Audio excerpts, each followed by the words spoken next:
ခါကျောင်းကိစ္စတော့ကိစ္စရင်းနဲ့အိန္ဒိယကိုရက်20ကျော်လောက်အရင်စောရောက်နေတာပေါ့နော်အခုကမမီးနောက်မှလိုက်လာဆိုတော့သူ့ကိုဒလီကို airport ကနေပြီးတော့ခေါ်ပြီးတော့ဒလီမြို့တွေကိုပထမအဆုံးလိုက်ပြရပါဒီဘရီယာနီဆိုင်ရလေမယ်စားဘူးသမျှဆိုင်နေထဲမှာအကြိုက်ဆုံးပဲသူကရောက်တော့မှလက်ဆက်လေးချက်ပြရဆိုတော့မိနစ်20လောက်တော့စောင့်ရတယ်အိန္ဒိယမှာဘယ်ဟာဖြစ်ဖြစ်မစလာထည့်စားရဲဆိုတဲ့ဟာကိုသူစပြီးတော့ကြုံတွေ့နေရပြီပေါ့နော်ရောက်တာလည်းညနေ flight နဲ့ရောက်တာဆိုတော့ဒီနေ့ရောညစာလေးစားပြီးတော့ပဲပြန်လာလိုက်ပါပြီနေ့ဖြန်ဒါတော့မနေ့အစောကြီးဆေးစစ်ဖို့သွားရမှာပေါ့နော်ဆေးစစ်ဖို့သွားရဲတရက်လုံးအောင်လည်းမဲဗီဒီယိုတက်ကလေးတစ်ပုတ်လုပ်ထားပါတယ်ဒီကမှလည်းအရင်ပိုကောင်းအောင်ဒီမှာရုပ်ကလည်းပိုဆိုးသွားတယ်ဒါပေါ်ကြည့်နေရတော့မဆိုးနေ Actually, I haven't been vlogging my trips in Delhi since day one because my moms and I have been struggling with the cold. So today we have decided to at least explore Delhi a little bit. So now we are going to make more memories now. She is typically an Indian, okay? She woke up and told me that she wanted to have some teas and samosa for the breakfast. And I always come to Delhi not because I want to have Indian foods, and that's what I'm struggling right now.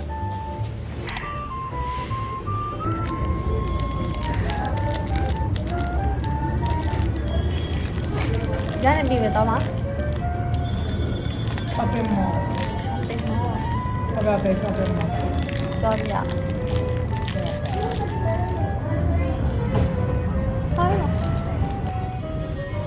မရအရင်ကျောင်းတက်ခဲ့တဲ့မြို့ကကျတော့အသားစားတဲ့ဆိုင်တောင်မှ10ဆိုင်လောက်တောင်မရှိဘူးဆိုတော့လေသူတို့စီမှာ Korean တို့ Japanese food ဆိုအဲ့ဒါမျိုးရလုံးဝမရဘူးပေါ့နော်အဲ့မရခရီးသွားလို့ရှိရင်အဲ့ဒါလေးတွေကိုအလွမ်းပြေစားခြင်းတော့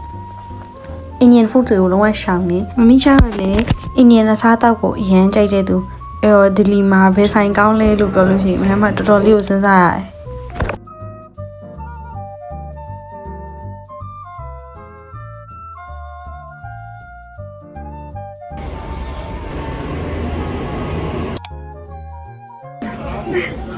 This is not on the sale, right?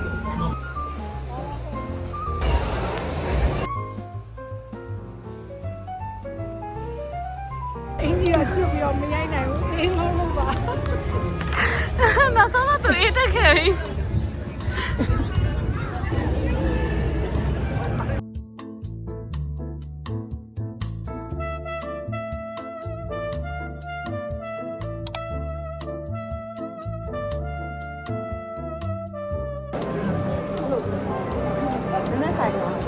Sai nè, hello. Cái con mà sai nè. Sai nè, luôn. Sai nè, tôi sai này.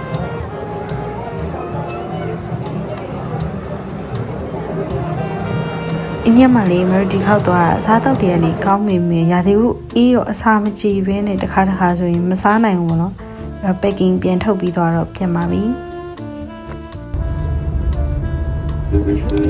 It's kind of cool. It's not kind of cold, it's actually cold. It's only 8 degrees Celsius and we are heading to the metro. Definitely we are very late right now because the train is at 6 and it's almost 5:30. What time is it, Marie? 25? 5:30 exactly. Oh no.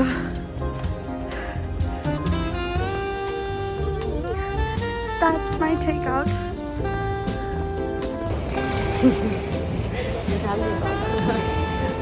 Actually, we mixed the train. We're supposed to be here around 5:45. မနေ့တော့ရထားနေတခြားမြို့တစ်မြို့ကိုသွားဖို့တော့ plan ထားတာပေါ့နော် metro ကမလာတာရောပြီးတော့အဲ့ဘူရာကြီးပေါ့ရိုးရိုးဘူရာကြီးကိုသွားရချိန်မှာလေမနေ့6နာရီကိုအလုပ်သွားဖို့အတွက်ကိုလူတွေကလေလူပိမသိအောင်တမယ်ပဲအလားတူလူတွေတိုးရတာနောက်ဆုံးဘလို့မအောင်မတိုးနိုင်တော့လို့ဟိုတယ်ပြန်ပြီးတော့အိတ်လိုက်ရတော့တယ် Now we are heading to have breakfast, but the time is already 4:30.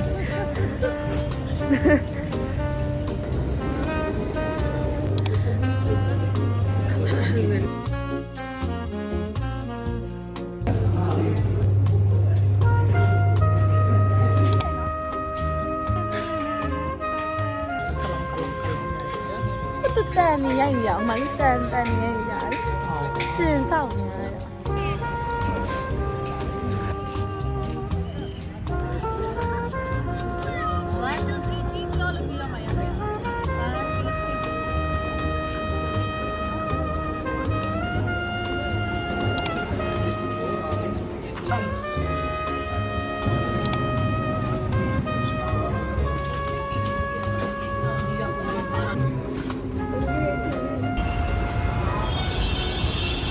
Me and my mom came to Delhi not just for a vacation, especially for some of the walks and a conference, and we have some business meeting as well. We are going for our vacations to some other places, but lately we have been taking these days slow because we have meetings in the morning, sometimes in the afternoon, sometimes we have to attend conferences. So it has been more likely to be slow because we stay in our hotel and then we go for the meeting. So here is an update. I have a really huge addiction to steamed momo because of the hot weather, cold weather I guess. And I have been eating at least 8 momos a day. It's really good.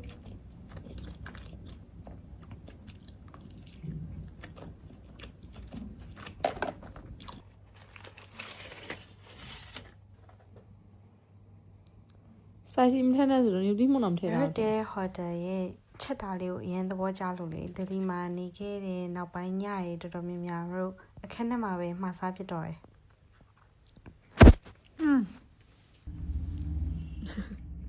ပြရမှာလည်းပြရတယ် Hi guys, welcome back from my yapping session. So now I'm heading to that one book market in Delhi where you can buy books in a really cheap price. Some of them are thrift, some of them are totally a new one, but you can still get it in 150 or 200 rupees. Of course, I'm going there alone because my mom is feeling kind of unwell because of the weather. She is kind of having a problem with the digestive system because she couldn't eat well. And then later after that, I'm going to the Sarojini market because I need to buy a lot of the things for this weather. We are going to the Manali in a few days, so we definitely need things, okay? And then I'm kind of hoping that I can get some time for myself to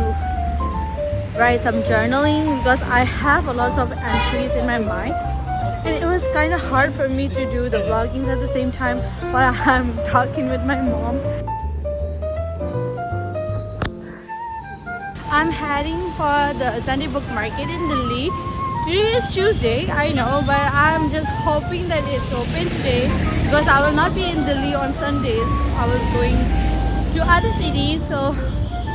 I haven't been seeing any shops around and I'm feeling nervous because I have already passed through the location. I have to ask the local first and then I will be back for the yapping.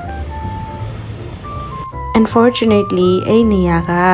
စန်ဒီတည့်ရပဲဖွင့်တာပါအဲ့ကျူးစီမဲရောက်သွားတဲ့အချိန်မှာမင်္ဂလာမန်တဲ့စောင့်နေကြရပေါ့နော်ဒီဗီဒီယိုကတော့မဲလွန်ခဲ့တဲ့3နှစ်လောက်တုန်းကသွားထားတော့ဗီဒီယိုလေး clip စီကိုမဲပြင်ထည့်ထားပါအဲ့မာလေးမဲအရင်တစ်ခေါက်သွားမှဆိုရင်10အုပ်ကျော်လောက်ဝေခဲ့ဘာလို့ဆိုတော့တခြားနေရာမှာ200 250လောက်ပြီးဝေရတဲ့စာအုပ်တွေကအဲ့နေ့သွားလို့ရှိရင်100လောက်ပဲရှိတယ်တချို့စာအုပ်တွေဆို80လောက်ပဲပေးရတယ် TIFF တွေလည်းရှိရဲသူတို့အဲ့တက္ကသိုလ်ဝင်ခွင့်စာအုပ်တွေလည်းအများကြီးပဲ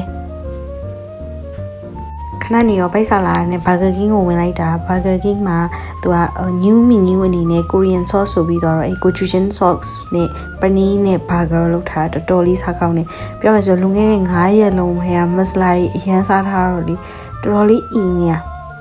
အခုမှပဲစီချမ်းသာတော့တယ်ဒီနေ့ကတော့မမီးကနေမကောင်းဆိုတော့မရတယောက်တည်းလူရာလေးတွေဝယ်ရမယ်ပေါ့နော်ခရီးသွားဖို့အတွက်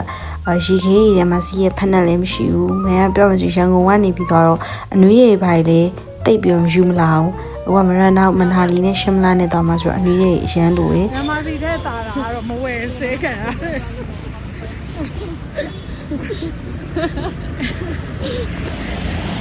ဒါတော့ဟိုတနေ့တော့ Mercy စစ်ထားရဲ့ results လေးရတော့ consultation လုပ်ဖို့အတွက်ဆေးရုံကခေါ်လို့ပြန်သွားတာပေါ့နော်အဲ့ဟာရင်းနဲ့ပတ်သက်တဲ့ details ကတော့မယ်တခြား videos မှာထပ်ပြီးပြပြပေးပါမယ်